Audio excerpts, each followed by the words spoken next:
The first reported case of compulsive hoarding was in 1947, when the bodies of two brothers were discovered in New York City.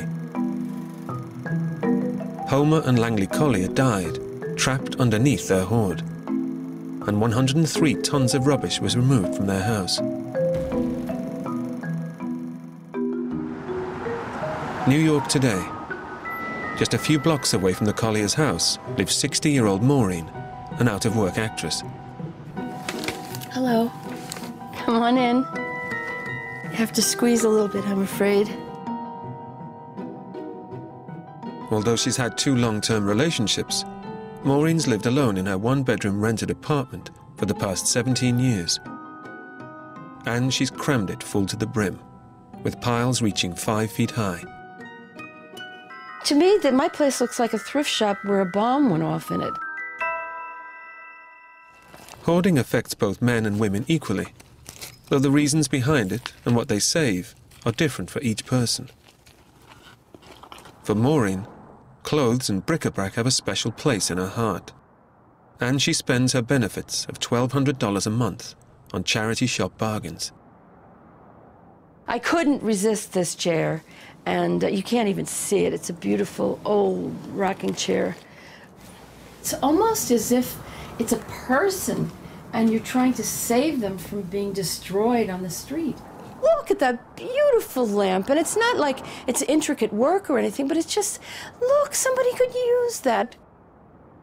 When I'm trying to think about throwing something out, it just feels so scary that I do not want to revisit it. But Maureen didn't always live like this. She was once a successful actress, appearing in over 100 plays and a dozen films. As a young girl, Maureen was always the center of attention. She was a cheerleader, she was in plays, she was bubbly, seemed like the happiest person alive. But, like 85% of hoarders, Maureen had a close relative who also collected. Everybody in my family, we just had a big mess in our house, just really a big mess. Because I think my mother also had a problem with it. Maureen was one of 5 children. Her father, an alcoholic, left home when she was 5, although he would often come back to visit his family. The sense of danger from growing up in an alcoholic family probably would be a very large factor.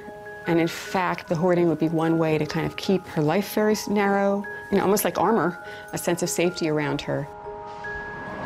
And when Maureen's mother died 6 years ago, her hoarding escalated. I think, in a way, I built a fortress around myself.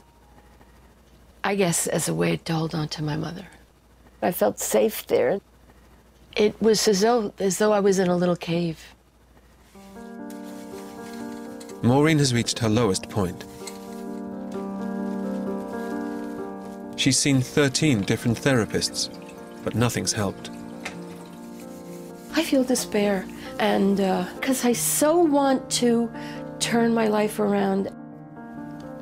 The only option left for Maureen is to confront her hoarding face on. Because she's so ashamed of her apartment, Maureen doesn't let her friends and family visit. But now, for the first time in 17 years, she's decided to invite her cousin Mary over.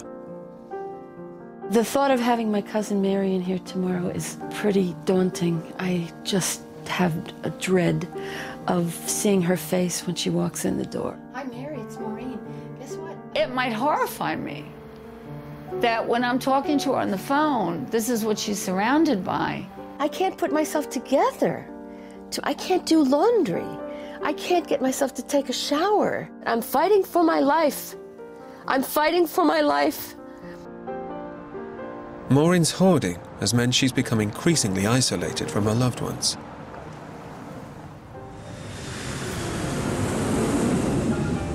And it's the hoarders who are isolated who are the hardest to treat. Those who've never been married and live alone make up 55% of sufferers.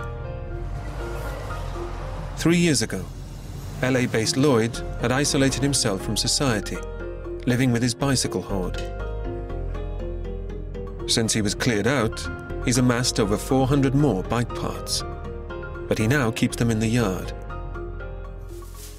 And after 25 years of being single, he's remarried, although his new bride refuses to live with him amongst the clutter. I wasn't feeling comfortable.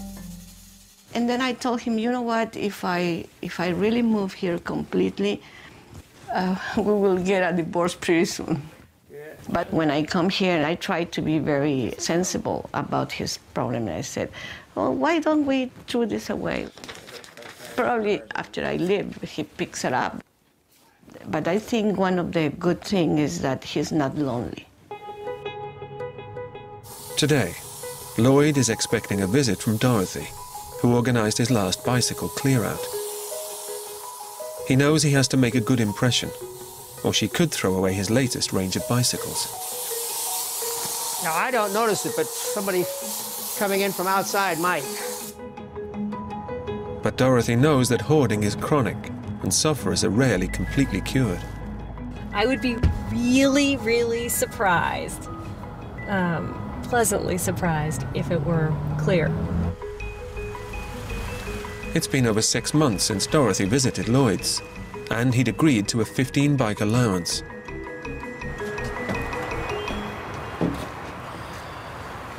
I wouldn't say the news is so good here.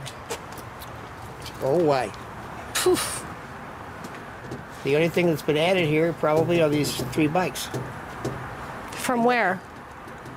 From the yard. Okay. Although Lloyd has relapsed, he's no longer classified as an extreme hoarder. But Dorothy has to be satisfied that he isn't slipping back into bad habits. On a scale of 1 to 10, 1 being you're really dissatisfied with the status of your hoarding, and 10 meaning you think you've got it really in control. 5, possibly 6. I'm honestly not bringing much stuff home. I can see that. Listen, I think you're doing pretty well here. I thought for sure coming in it was going to be just so incredibly disappointing. And I'm not as disappointed as I thought. You know, the patterns are really starting to come back. The minute you decide you want to take some steps forward, I'll take steps forward. Lloyd will always be fighting a desire to hoard. But the fact that he receives specialist support means that he's become one of the few hoarding success stories. If Lloyd and I and Carmen all stay in touch, he has more motivation, you know, to want to clean it up. Okay. I'd like to see Dorothy proud of me, and she can feel that she's accomplished something in life by rescuing me from my clutter. That's sort of like teaching a person to fish rather than just giving them a fish.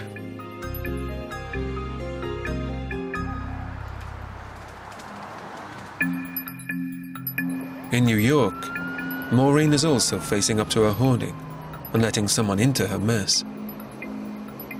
Despite the shame she feels, she's invited a member of her family to visit her for the first time in 17 years. How are you feeling about Mary coming round? Not good at all. Not good at all. It's funny, I don't want anybody to know me, I guess I realize. I'll expect the apartment to be messy. How messy, I don't know. I've never been in it, so I just hope my reaction doesn't hurt her feelings.